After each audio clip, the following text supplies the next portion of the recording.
పాకిస్తాన్‌లో ఇప్పుడు ఆయుధాల వ్యాపారం కుటీర పరిశ్రమగా మారిపోయినట్టుంది.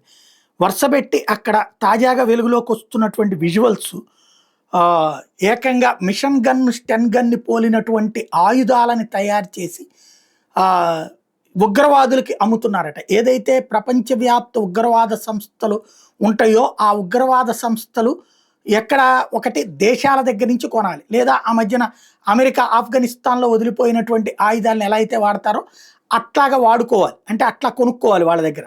అలా కాకుండా తుపాకులు ఇట్లాంటి నాటు తుపాకులు చేయగలుగుతారు గానీ, అంతకంటే పవర్‌ఫుల్ ఆయుధాల్ని తయారు చేస్తున్నటువంటి వ్యవస్థ ఇప్పుడు సంచలనం సృష్టిస్తోంది. ఇలాంటి ఆయుధాలని ఇప్పుడు పాకిస్తాన్ వాళ్ళు అమ్ముతూ ఉండటం అన్నటువంటిది ఆహ్, ఏది దానికి రేట్లు గూడా చాలా విచిత్రమైనటువంటి రేట్ ఉందనమాట. $15 తయారు చేయడానికి పడుతుందట. $25కి అమ్ముతున్నారట. ఇది విజువల్స్‌తో సహా. అంటే ఓ పక్కన ఎఫ్ఏటీఎఫ్‌కి సంబంధించినటువంటి ఆంక్షలకి దాని మీదన ఇండియా సబ్మిట్ చేసినటువంటి ఆధారాల్లో ఇది ఒకటనమాట.